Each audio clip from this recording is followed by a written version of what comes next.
রূপনারায়ণ নদের বিরাট একটা চর। নদীর বাঁধটা একটা বিরাট অজগরের মতো এঁকে বেঁকে চলে গেছে দূর থেকে বহু দূরে। বাঁধের ধারে ধারে দুপাশেই বট, অশ্বত্থ, জাম, তেঁতুল, শিরীষ, অর্জুন প্রভৃতি গাছ মাথা উঁচু করে দাঁড়িয়ে আছে। বাঁধ থেকে নেমে খানিকটা এগিয়ে গেলেই গ্রামের সীমানা। প্রথমেই জেলেপাড়া, তার ডান দিকে বাগদিপাড়া, উত্তর দিকে বিভিন্ন জাতের লোক বাস করে। অপর দিকে রূপনারায়ণ নদ ঢেউ তুলে তত্তর করে এগিয়ে চলেছে। বাঁধের ওপর দিয়ে প্রায় মাইলখানেক গেলেই রূপনারায়ণের প্রকাণ্ড চর। এই চরেই গাঁয়ের লোক মরা পোড়ায়। আশপাশের প্রায় 10খানা গাঁয়ের মধ্যে ওই একটাই শ্মশান। শ্মশানের কাছাকাছি অনেক নাম না জানা বড় বড় গাছ আর ঝোপঝাড়। পাড়া গাঁয়ের শ্মশান যে কত ভয়ঙ্কর না দেখলে বিশ্বাস করা যায় না। শ্মশানের চারিদিকে ছড়িয়ে পড়ে আছে পোড়া কাঠ, হাত পোড়া বাঁশ, ছেঁড়া কাঁথা, ছেঁড়া কাপড়, ছেঁড়া মাদুর, মরার হাড়, ভাঙা হাঁড়ি আর সরা। যারা মরা পোড়াতে পারে না তারা সব মরা আর ছোট ছোট ছেলে মেয়েদের মরা মাটিতে পুঁতে দিয়ে যায়। তারপর সেই সব মরা মাটির ভেতর থেকে টেনে বের করে শেয়াল, কুকুর আর শকুন মনের আনন্দে ছিঁড়ে ছিঁড়ে খায়। গাছের ঝাঁকড়া শিরীষ গাছটায় একদল শকুন থাকে। হঠাৎ একদিন ঘটে গেল একটা ব্যাপার। বাগদিপাড়ার নগেন্দুলুই বইয়ের সঙ্গে ঝগড়া করে বাড়ি থেকে চলে যায়। প্রায় 4 দিন কেটে গেল। সে আর বাড়ি ফেরে না দেখে সবাই চিন্তায় পড়ল। যেখানে যত আত্মীয় ছিল খোঁজ নেওয়া হলো, কিন্তু কোনো সন্ধান পাওয়া গেল না তার। সেদিন সকালে জেলেপাড়ার জনা কয়েক লোক ডিঙি ভাসিয়ে মাছ ধরতে ধরতে এসে পড়েছে শ্মশানের বেশ কাছাকাছি। হঠাৎ তাদের নাকে দুর্গন্ধ লাগলো, আর সেই সঙ্গে শকুনের ডানা ঝাপটানির শব্দ। সঙ্গে সঙ্গে তারা দেখল নগেন্দুলুইয়ের পচা গলা মৃতদেহটা চড়ে এসে আটকে রয়েছে। শকুনে খানিকটা ছিঁড়ে খেয়েছে। চোখ দুটো শকুনে খুপলে খেয়ে নিয়েছে।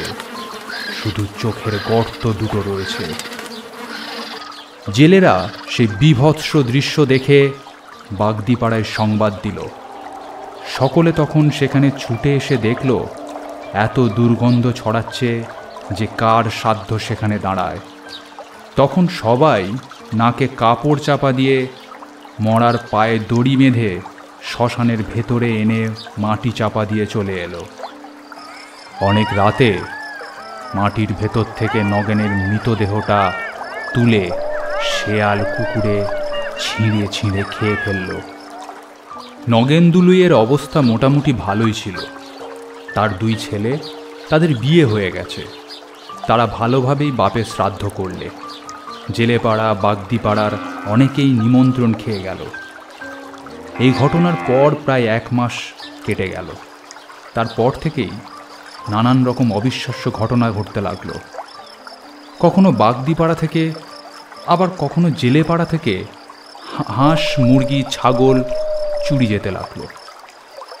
একদিন নগেনের বউ রাত্রে একটা শব্দ শুনে বাইরে এসে দেখল তাদের আম গাছটার নিচে কে যেন একজন সাদা কাপড় গায়ে জড়িয়ে দাঁড়িয়ে আছে।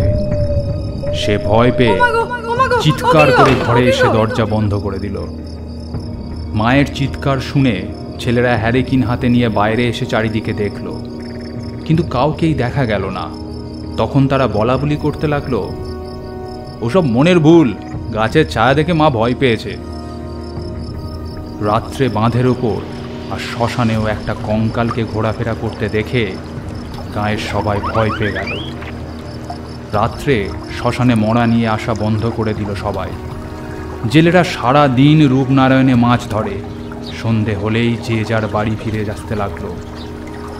সেদিন রাখাল জেলের একটা বাছুর গেল হারিয়ে। সারাদিন খোঁজ করা হলো, কিন্তু কোথাও পাওয়া গেল না বাছুরটাকে। একদিন পরে একজন লোক শ্মশানের দিকে এসে দেখল রাখাল জেলের বাছুরটা মরে পড়ে আছে। তার আধখানা কে যেন চিবিয়ে চিবিয়ে খেয়েছে, বাকিটা পড়ে আছে একটা গাছের তলায়। খবরটা শুনে রাখাল এসে দেখল ব্যাপারটা। কি করবে তাই সে কিছু না বলে চলে এলো সেখান থেকে। মনে মনে সে বুঝল নগেন্দুলুই ভূত হয়ে এইসব কাণ্ড করছে। জেলেপাড়ার ফকির আর নিধিরাম ভোরবেলায় জাল কাঁধে নিয়ে মাছ ধরতে গেল। নগেনের বাড়ির পাশ দিয়েই তাদের যাবার রাস্তা, তাই তারা সেই রাস্তা দিয়েই যাচ্ছিল আপন মনে। হঠাৎ তাদের চোখে পড়ল নগেন্দুলুয়ের বাস্তু ভিটাটার দিকে। অবাক হয়ে ফকির আর নিধিরাম দেখল নগেনের বাড়ির দরজার কাছে একটা আবছা মূর্তি দাঁড়িয়ে আছে। সারা দেহ তার সাদা কাপড়ে ঢাকা। ওরা চোর ভেবে জিজ্ঞেস করল, ওখানে কে রে? সঙ্গে সঙ্গে আবছা মূর্তিটা ঘুরে দাঁড়ালো। ওরা আশ্চর্য হয়ে দেখল লোকটার মুখ দেখা যাচ্ছে না, শুধু চোখ দুটো যেন আগুনের গোলার মতো জ্বলছে। দেখতে দেখতে মূর্তিটা বিরাট লম্বা হয়ে গেল। এই ব্যাপার দেখে ফকির আর নিধিরাম ভয় পেয়ে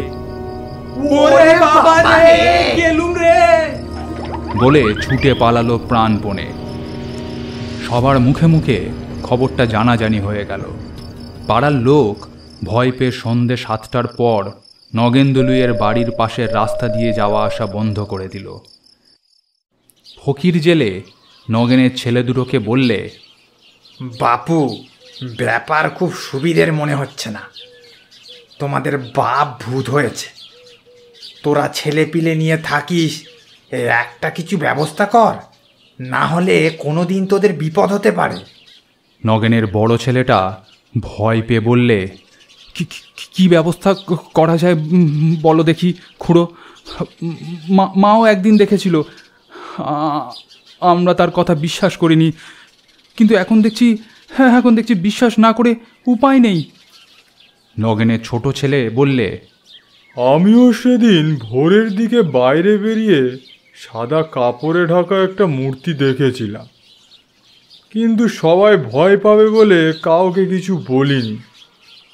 নিধিরাম সব শুনে কিছুক্ষণ ধরে কি যেন ভাবলে, তারপর গম্ভীরভাবে বললে, এখানে তো তেমন ভূতের ওঝা নেই, তবে শুনেছি মহেশপুরে একজন লোক আছে, সে নাকি ভূত ছাড়ায়।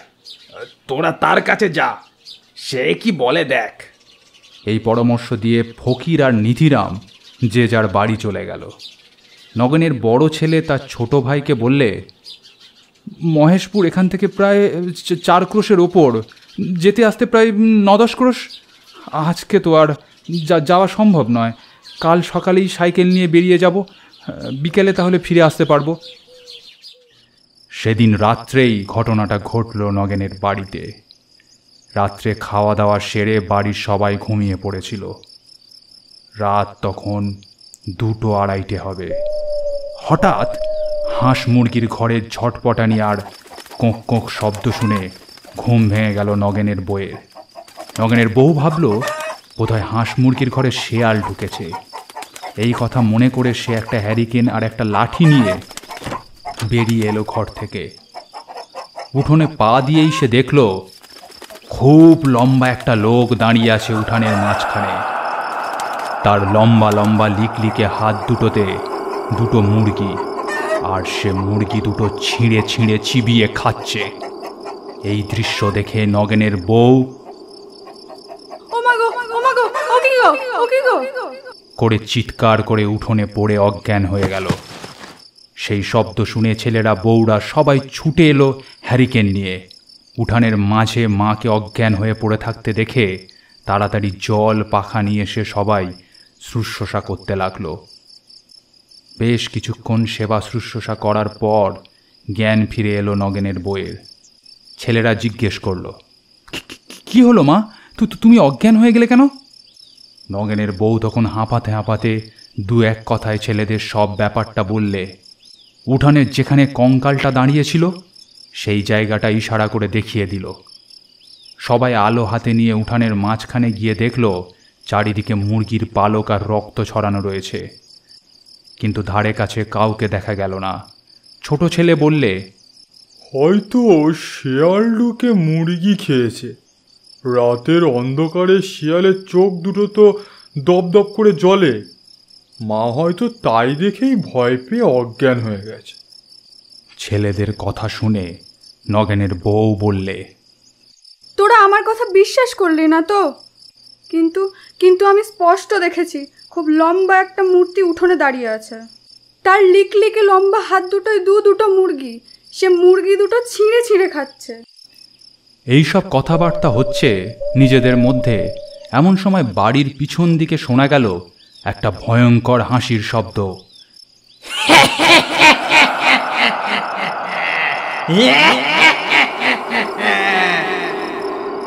সেই হাসির শব্দ শুনলে বুক কেঁপে ওঠে। সেই শব্দ শুনে সবাই চমকে উঠল। তারা বুঝতে পারল এটা একটা ভৌতিক কাণ্ড ছাড়া আর কিছুই হতে পারে না। ভয় পেয়ে সবাই ঘরে ঢুকে বসে রইল সকাল হবার অপেক্ষায়। পরের দিন নগেনের বড় ছেলে সাইকেল নিয়ে চলে গেল সেই প্রায় 4 কোষ দূরে মহেশপুরের ওঝার বাড়িতে। কিন্তু মুশকিল হলো, ওঝা তখন অসুস্থ। নগেনের ছেলে একে একে সব কথা বললে তাকে। ওঝা সব কথা শুনে বললে, দেখো বাবা, আমার বয়স হয়েছে, তাছাড়া 1 সপ্তাহ আমি উঠে হাঁটতে পারছি না। একটু সুস্থ হলেই আমি গিয়ে সব ব্যবস্থা করে আসবো। এখন বলো, তোমাদের ঘরে মোট কজন লোক? নগেনের ছেলে বললে, সব শুদ্ধ 8 জন। ওঝা বললে, আমি তোমাদের 8টা মাদুলি দিচ্ছি, কালো সুতোয় বেঁধে হাতে বেঁধে রাখবে, আর ছেলেদের গলায় বেঁধে দেবে। আর এই 4টে পেরেক দিচ্ছি, বুঝলে? তোমাদের ভিটে 4 কোণে পুঁতে দিও, তাহলে সে আর তোমাদের বাড়ির সীমানায় আসতে পারবে না। এই কথা বলে ওঝা 8টা মাদুলি আর 4টে বড় বড় পেরেক তার হাতে দিল। পেরেক আর মাদুলি নিয়ে নগেনের বড় ছেলে বিকালের দিকে ফিরে এলো। তারপর ওঝার কথা মতন সকলকে মাদুলি পরানো হলো আর পেরেক মুতে দেওয়া হলো। সেদিন থেকে নগেন্দ্রলুয়ের বাড়িতে ভূতের উপদ্রব কমে গেল বটে, কিন্তু গ্রামে উপদ্রব বেড়ে গেল। গাঁয়ের লোকের ঘর থেকে হাঁস, মুরগি আর ছাগল প্রায় চুরি যেতে লাগলো। অন্ধকারে সেই ছায়ামূর্তিকেও দেখল অনেক লোক। তাছাড়া কারোর বাড়িতে গভীর রাতে ইঁট পড়তে থাকে দুমদাম করে। আবার কারোর বাড়িতে গরুর হাড়, মোষের হাড়, মানুষের হাড় পড়তে থাকে। আবার কারোর ঘরের চালে মরা পোড়া কাঠ, বাঁশ পড়তে থাকে। সারা গাঁয়ের লোক ভয়ে কাঠ হয়ে গেল। সন্ধে হতে না হতেই যে যার ঘরে ঢুকে দরজা বন্ধ করে বসে ভয়ে রাত কাটাতে লাগলো। সন্ধ্যের পর অত বড় গ্রামটা যেন শ্মশানের মতো জনশূন্য মনে হয়। সেদিন রাত্রে অনেক দূর থেকে একদল লোক একটা মড়া নিয়ে শ্মশানে এলো পোড়াতে। লোকগুলো চিতা সাজিয়ে মড়াটাকে তার ওপর তুলে আগুন দিল। তারপর সব যাত্রীরা একটু দূরে বসে আপন মনে তামাক টানতে লাগলো। এদিকে সেই অবসরে পাশের বটগাছ থেকে লম্বা হাত বাড়িয়ে নগেন মড়াটাকে চিতা থেকে তুলে নিয়ে গাছের ওপর বসে চিবিয়ে চিবিয়ে খেতে লাগলো। তামাক খেয়ে লোকগুলো চিতার কাছে এসে দাঁড়াতেই অবাক হয়ে গেল। শুধু চিতাটাই জ্বলছে, মরার পাত্তা নেই। লোকগুলো রীতিমতো ভয় পেয়ে গেল। নদীতে তখন মালপত্র বোঝাই করা একটা বেশ বড় নৌকা বাঁধা ছিল। মাঝি বসে অপেক্ষা করছিল জোয়ারের আশায়। নৌকার ছাদের ওপর হালের কাছে বসে মাঝি তামাক খাচ্ছিল। অনেক আগেই সে ব্যাপারটা লক্ষ্য করেছিল, কিন্তু সব দাহকারীরা পাছে ভয় পায়, এজন্য সে চুপ করে দেখেই যাচ্ছিল। সব যাত্রীরা যখন ভয় পেয়ে বাঁচাও বাঁচাও বলে চেঁচাতে লাগলো,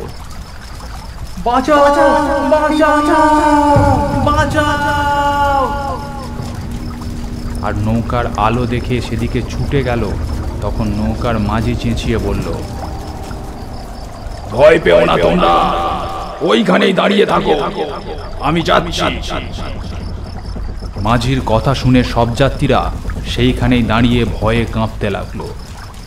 নৌকার মাঝিটি ছিল একজন বেশ নামকরা ভূতের ওঝা। সে একটা পুঁটলি হাতে নিয়ে আর একটা হাতে হুঁকো নিয়ে নৌকা থেকে নেমে এলো শ্মশানে। লোকগুলোকে তখন মাঝি তার কাছে বসিয়ে বিড়বিড় করে কি সব মন্ত্র বলতে বলতে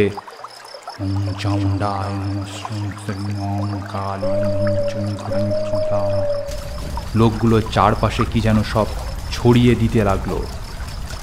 কোনো ভয় নেই তোমাদের, ভূতের বাবারও সাধ্য নেই যে আর সে তোমাদের কাছে আসে। আমি গণ্ডি দিয়ে দিয়েছি, যতক্ষণ তোমরা এই গণ্ডির মধ্যে থাকবে ততক্ষণ তোমাদের ভূত কোনো ক্ষতি করতে পারবে না। তারপর সকাল হলে বাড়ি চলে যাবে। দিনের বেলা ভূত লোকের কাছে আসতে পারে না। একজন জিজ্ঞেস করলো, মরাটা তাহলে গেল কোথায়? মাঝি বললে, তাকে চিতা থেকে তুলে নিয়েছে। মাঝির কথা শুনে সবাই ভয় পেয়ে ফ্যাল ফ্যাল করে চেয়ে রইল। কারোর মুখে আর কোনো কথা নেই। মাঝি বললে, হ্যাঁ, তাকে তুলে নিয়েছে। ওদের মধ্যে একজন যুবক বললে, বলছি আগুনের ভেতর থেকে তুলে নিল কি করে? মাঝি বললে, গাছের ওপর থেকে হাত বাড়িয়ে। মাঝির কথা শুনে যুবকটি যেন একটু অবজ্ঞার হাসি হাসল। তাই দেখে মাঝি বললে, কি বিশ্বাস হচ্ছে না বুঝি? দেখতে চাও? যুবক বললে, বেশ, দেখান, তাহলে বিশ্বাস করব। দেখো, আবার অজ্ঞান হয়ে যাবে না তো? এখনো যখন হইনি তখনও আর হব না। বেশ, তাহলে এসো আমার সঙ্গে। এই কথা বলে মাঝি তাদের সঙ্গে নিয়ে বটগাছের ওপর ইশারা করে দেখিয়ে দিল। ওই দেখো। সকলে দেখল বটগাছের মগডালের ওপর বসে একটা বীভৎস কঙ্কাল তাদের সেই মরাটাকে চিবিয়ে চিবিয়ে খাচ্ছে। কি ভয়ঙ্কর দৃশ্য! ভয় পেয়ে সবাই চোখে হাত চাপা দিয়ে মাঝির কাছে সরে এলো। মাঝি বললে, এবার বিশ্বাস হলো তো? এই কথা বলে মাঝি হুঁকোটা সেখানে রেখে পুঁটলিটা হাতে নিয়ে উঠে দাঁড়িয়ে বললে, তোমরা এখানে চুপ করে বসে থাকো। মাঝিকে চলে যেতে দেখে লোকগুলো ভয় পেয়ে কাতরভাবে বললে, আপনি আমাদের এভাবে ফেলে রেখে চলে যাবেন না, সকাল হলে যাবেন। দয়া করে সকাল না হওয়া পর্যন্ত আপনি অপেক্ষা করুন। মাঝি হেসে বললে, ভয় নেই, আপনারা এখানে বসুন, আমি ওর পরিচয় নিয়ে আসছি। মাঝি চলে গেল বটগাছটার দিকে। লোকগুলো ভয়ে কাঠ হয়ে বসে রইল। স্পষ্ট শোনা যেতে লাগলো, মাঝি বলছে, তুই কে? আমি নগেন্দ্র। তোর বাড়ি কোথায়? বাঁধের ওপারে বাগদি পাড়ায়। বাড়িতে তোর কে কে আছে? আমার বউ, দুই ছেলে, তাদের বউ, নাতি নাতনি। ঠিক আছে, তুই গাছেই বসে থাক। পালাবার চেষ্টা করলেই জ্বলে পুড়ে মরবি। আমি তোকে বেঁধে দিয়ে যাচ্ছি। মাঝি আবার ফিরে এসে লোকগুলোকে বললে, সকাল হলেই আপনারা গাঁয়ে গিয়ে লোকজনদের ডেকে আনবেন। দেখতে দেখতে পূর্ব দিক ফর্সা হয়ে এলো। গাছে গাছে পাখি ডেকে উঠল। একটু পরে সকাল হলো। দুজন লোক গাঁয়ে গিয়ে এই সংবাদ দিল। গ্রাম থেকে বহু লোক এলো দেখতে। নগেন্দ্রলুয়ের ছেলে দুটোও এলো। সবাই এলো বটগাছের নিচে। গাছের ওপর তখন কিছুই দেখা যাচ্ছে না, শুধু একটা মড়া ঝুলছে দেখা গেল। মাঝি বললে, মড়াটা ফেলে দে নগেন। সঙ্গে সঙ্গে ধপাস করে মড়াটা মাটিতে পড়ে গেল। সবাই দেখে তো অবাক। মরাটার খানিকটা মাংসকে যেন খুবলে খেয়েছে। মাঝি বললে, নগেনের ভূতই মরাটাকে চিতা থেকে তুলে কাছে নিয়ে গিয়ে বসে খেয়েছে। দিনের বেলা তো ওদের দেখা যায় না, তা না হলে আমি দেখিয়ে দিতাম। মাঝি এবার বিড়বিড় করে কি সব মন্ত্র বলে উঠতেই গাছের ওপর থেকে ক্ষণক্ষণে গলায় নগেন বলে উঠল, ওম চং ডাই কালী, ওম চং ডাই কালী।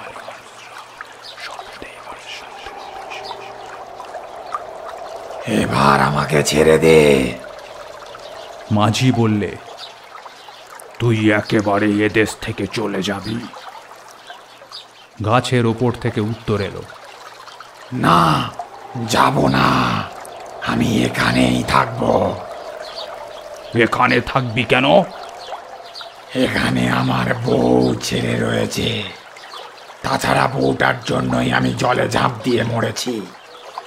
ওকে আমি গার মোটকে শেষ করব। এই কথা শুনে নগেনের ছেলেরা ভয় পেয়ে মাঝিকে বলল, দয়া করে আপনি আপনি আমাদের রক্ষা করুন, দয়া করুন।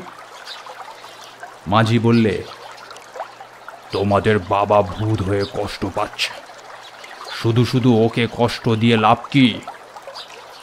নগেনের বড় ছেলেকে মাঝি বললে, তুমি গয়ায় গিয়ে ওর নামে পিণ্ডি দাও, তাহলেই তোমার বাবা প্রেতজনি থেকে উদ্ধার পাবে।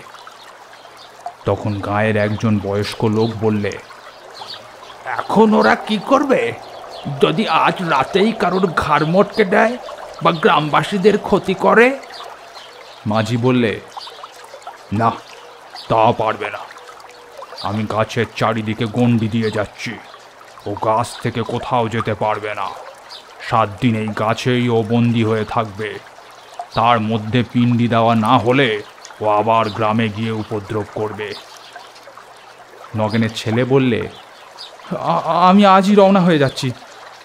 মাঝি বললে, তুই উদ্ধার হলে কি চিহ্ন রেখে যাবি? এবার কিন্তু কোনো উত্তর এলো না।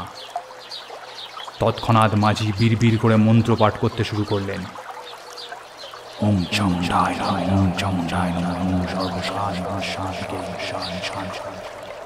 তৎক্ষণাৎ গাছের ওপর থেকে নগেনের ভূতটা চেঁচিয়ে উঠল, ওরে বাবা রে, ওরে বাবা রে, চলে গেলুম রে, চলে গেলুম ওরে বাবা। মাঝি বললে, বল, কি চিহ্ন রেখে যাবি? নগেনের ভূত বললে, দাঁড়াও দাঁড়াও, বলছি বলছি। এই বলে একটু থেমে তারপর বললে, এই গাছের একটা মোটা ডাল ভেঙে দিয়ে যাব। মাঝি তখন লোকগুলোকে বললে, আপনারা মরা নিয়ে গিয়ে পুড়িয়ে দিন। তারপর গ্রামবাসীদের বললে, আপনারা ফিরে যান, আজ থেকে আর গায়ে কোনো উপদ্রব করবে না নগেন। এই কথা বলে মাঝি ফিরে গেল নৌকায়। সব যাত্রীরা আবার নতুন করে চিতা সাজিয়ে আধ খাওয়া মরাটাকে পুড়িয়ে ফিরে গেল যে যার ঘরে। নগেনের বড় ছেলে রওনা হয়ে গেল গয়ায়। সে যেদিন নগেনের নামে গয়ায় পিণ্ডি দিল, সেই দিন দুপুরেই মড়মড় করে ভয়ঙ্কর শব্দে বটগাছের একটা ডাল ভেঙে পড়ল। অবাক হয়ে গ্রামবাসীরা দেখল সেই দৃশ্য। সেই দিন থেকে গাঁয়ে আর কোনো ভূতের উপদ্রব রইল না। গল্পটি ভালো লাগলে একটি লাইক করুন। এরকম আরও গল্প দেখতে চাইলে চ্যানেলটি সাবস্ক্রাইব করে পাশের বেল বাটনটি প্রেস করে দিন, কারণ ভবিষ্যতে এখানে আরও এরকম গল্প আসতে চলেছে।